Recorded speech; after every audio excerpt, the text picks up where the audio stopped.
বাংলাদেশ যে এত কড়া কড়া মন্তব্য করছে, পিছনে মেরুদণ্ডটা ঠিক কে, কাদের ভরসায় তারা এই মন্তব্য করার সাহস দেখাচ্ছে? পাকিস্তানকে ভাবছে নাকি চীনকে ভাবছে?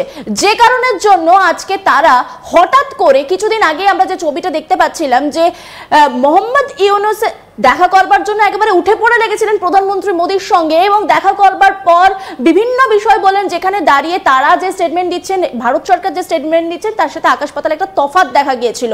কিন্তু আবার হঠাৎ করে মুর্শিদাবাদ নিয়ে তারা যে ধরনের স্টেটমেন্ট দিচ্ছেন, সেই স্টেটমেন্ট দেওয়ার সাহস তারা পাচ্ছেন কোথায়? এবার সেই বিষয়টা নিয়ে কথা বলবো। আমি সরাসরি চলে যাবো শুভাশিস ব্যানার্জির কাছে। এই যে তারা স্টেটমেন্টটা দিচ্ছেন, এর পেছনে কে রয়েছে, সাহসটা কোথা থেকে পাচ্ছেন? তোমাকে একটা কথা বলি, এই সাহসের পিছনে যদি কেউ ভাবতে শুরু করে যে চায়না আছে, I am telling you China is not there. পয়েন্টটা হচ্ছে কোন ননসেন্স সিস্টেমকে at this point of time China support করবে না। তাহলে পাকিস্তান, শোনো, আমি ছোটবেলায় একটা গল্প শুনেছিলাম, সেটা হলো একজন উলঙ্গ এবং একজন ভিখারি দুজনে রাস্তা দিয়ে হেঁটে যাচ্ছে, দুজনে দুজনকে বলছে যে ভাই, উলঙ্গ ভিখারিকে বলছে ভাই তুই চিন্তা করিস না, তোকে আমি পৃথিবীর শ্রেষ্ঠ শ্রেষ্ঠ জামা কাপড়গুলো এনে দেবো। আর সে ভিখারি বলছে ভাই উলঙ্গ তুইও চিন্তা করিস না, আমি তোকে পৃথিবীর যত ধন সম্পত্তি আছে আমি তোর কাছে এনে দেবো। সুতরাং বুঝতে হবে কে কাকে কি প্রমিস করছে। দুজনের প্রমিসের যে বন্ধনটা, সেটাই একটা মারাত্মক কমেডি কন্টেন্ট। বিকজ আজকের ডেটে একটা জিনিস বোঝার চেষ্টা করো, চায়না আর যাই হোক ডিপ্লোমেসিতে খুব ম্যাচিওর্ড। চায়না জানে পৃথিবীটা কোন দিকে যাচ্ছে, আগামীর পৃথিবীর ডাইনামিক্স তারা কি করবে সেই ব্যাপারটাতে তারা একেবারে ক্লিয়ার। এবং বিমস্টেক বলো, বিমস্টেককে খুব ক্লোজলি চায়না নোটিস করেছে, চায়না ব্রিক্সকে খুব ক্লোজলি নোটিস করছে, and they are part of it. China জানে ইউনাইটেড নেশনস কি ধরনের ভাবনা চিন্তা করছে, চায়না জানে আমেরিকার যে ডাইনামিক্সে শিফট হচ্ছে সেটা কেন হচ্ছে। চায়না গ্লোবাল ডাইনামিক্সটা খুব ভালো মতো বোঝে। China is a mature diplomatic nation, এবং তার জন্যেই চায়না জানে যে ইন্ডিয়ার যে কনজিউমার মার্কেটটা আছে, ইন্ডিয়ার যে মানে একটা মহৎ একটা বিরাট বড় একটা পরিধি আছে, এই পরিধিটাকে গুরুত্ব দিতে তারা বাধ্য। কারণ গ্লোবাল ডিপ্লোমেসিতে যদি ইন্ডিয়াকে সাথে নিয়ে তারা না এগোয়, তাদের ইমেজটাও কোথাও গিয়ে খারাপ হয়ে যাবে। সো এই জন্য চায়না এটার মদত দেবে না। এবার আসছি এই উলঙ্গ এবং ভিখারির বন্ধুত্বের মধ্যে, সেখানে একটা দেশের কথা তুমি ভাবো, আজকের ডেটে দাঁড়িয়ে যদি জেনারেল পাকিস্তানি চ্যানেলগুলো তুমি দেখো, 99% চ্যানেলে একটাই কথা বলা হচ্ছে, যখন সাধারণ লোকের সাথে কথা বলা হচ্ছে, তারা চাইছে পাকিস্তান ছেড়ে তারা অন্য দেশে চলে যেতে। ইভেন আমি বহু চ্যানেলে এমন কথা শুনছি, তারা বলছে আমাদের যদি ভারতে কোনোভাবে আশ্রয় দিতে পারেন, এবং তারা কিন্তু আমাদের ভারতবর্ষের মাইনরিটি কমিউনিটিতে বিলং করে, তারা কিন্তু মেজরিটি কমিউনিটির লোক নয়। কেন বলছে? এভরিবডি ওয়ান্টস আ সোশ্যাল পিস। তারা চাইছে তাদের ইকোনমিক ক্রাইসিসগুলো মিটুক, তারা সোশ্যাল পিস পাক। দেখো পাকিস্তানের সাধারণ মানুষও আমাদের দেশের সাধারণ মানুষের মতনই ভাবে, তারা কোনো ইয়েতি বা মঙ্গল গ্রহ থেকে আসার লোকজন নয়, তারা সাধারণ মানুষ, তাদেরও ইমোশনে একই রকম কাজ করে। তাদেরও বাড়িতে শিশু আছে, তাদেরও বাড়িতে যুবক আছে, যুবতী আছে, যারা পড়াশোনা করতে চায়, চাকরি করতে চায়, যারা নিজেদেরকে ডেভেলপমেন্টাল স্টেটে দেখতে চায়। আজকে পাকিস্তানের মিলিটারি পাওয়ার নিয়ে পাকিস্তান বিরাট বাংলাদেশের পাশে দাঁড়াচ্ছে। একখানা ট্রেন ক্যাপচার হলো, তাও করলো একটা কমিউনিটি অর্গানাইজেশন, সেটাকে ছাড়াতে তার এন্টায়ার স্পেশাল ফোর্স নাকে খত দিয়ে ঘাস খেলো, তারা গিয়ে বাংলাদেশকে বলছে আমরা মিলিটারি সাপোর্ট দেবো। আগে নিজেদের পিঠ বাঁচাও, আগে নিজেদের মুখ বাঁচাও।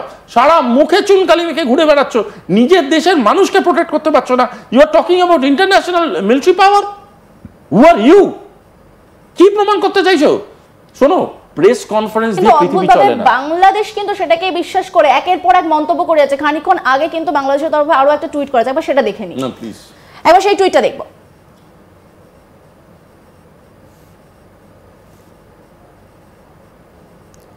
ইন্ডিয়া টুইট করেছে, ভারতের তরফ থেকে আবারও একটা টুইট করা হয়েছে। সেই টুইটটা দেখাচ্ছে বাংলাদেশের মন্তব্যের পরে কিন্তু ভারত কড়া পদক্ষেপ গ্রহণ করেছে। আগেই কড়া একটা হুঁশিয়ারি দেওয়া হয়েছে, তারপরে আবারও একটি টুইট করা হয়েছে। বাংলাদেশের হিন্দু সংখ্যালঘু নেতা শ্রী ভবেশ চন্দ্র রায়ের অপহরণ এবং নৃশংস হত্যাকাণ্ডে আমরা মর্মাহত। গোটা বিষয়টার উপর নজর রাখছি। এই হত্যাকাণ্ড অন্তর্বর্তীকালীন সরকারের অধীনে হিন্দু সংখ্যালঘুদের উপর পদ্ধতিগত নির্যাতনের একটি নমুনাকে অনুসরণ করে। যদিও পূর্ববর্তী এই ধরনের ঘটনার অপরাধীরা দায় মুক্তির সাথে ঘুরে বেড়াচ্ছে। তারপরে এই গোটা ঘটনার নিন্দা জানানো হচ্ছে ভারতের তরফ থেকে। অন্তর্বর্তীকালীন সরকারকে হিন্দু সহ সমস্ত সংখ্যালঘুদের সুরক্ষার দায়িত্ব পালনের কথা বারবার কিন্তু মনে করিয়ে দেওয়া হচ্ছে। এর আগের টুইটটা আপনাদেরকে আরো একবার দেখাবো। এর আগেও কিন্তু ভারতের তরফ থেকে টুইট করা হয়েছিল, সেখানে দাঁড়িয়েও বলা হয়েছিল যে গোটা বিষয়টার দিকে আমরা নজর রাখছি, আমরা পশ্চিমবঙ্গের ঘটনা সম্পর্কে বাংলাদেশের করা মন্তব্যকে সরাসরি খারিজ করছি। যেখানে এই ধরনের অপরাধীরা প্রকাশ্যে ঘুরে বেড়াচ্ছে, সেখানে এটা বাংলাদেশের সংখ্যালঘুদের উপর আক্রমণের বিষয়ে ভারতের প্রকাশ করা উদ্বেগের সঙ্গে তুলনা করার একটা কপট প্রয়াস। অনুচিত মন্তব্যের পরিবর্তে বাংলাদেশের উচিত নিজের সংখ্যালঘুদের অধিকার রক্ষা করার ক্ষেত্রে আরো বেশি করে মনোযোগ দেওয়া। আবারও বলছি, বাংলাদেশের উচিত নিজের দেশের সংখ্যালঘুদের অধিকার রক্ষা করার ক্ষেত্রে আরো বেশি করে মনোযোগ দেওয়া। পরবর্তী যে টুইট করা হচ্ছে সেখানেও কিন্তু একই বক্তব্য মূলত উঠে এসেছে। সেই টুইটটা আপনাদেরকে আরো একবার দেখাচ্ছি।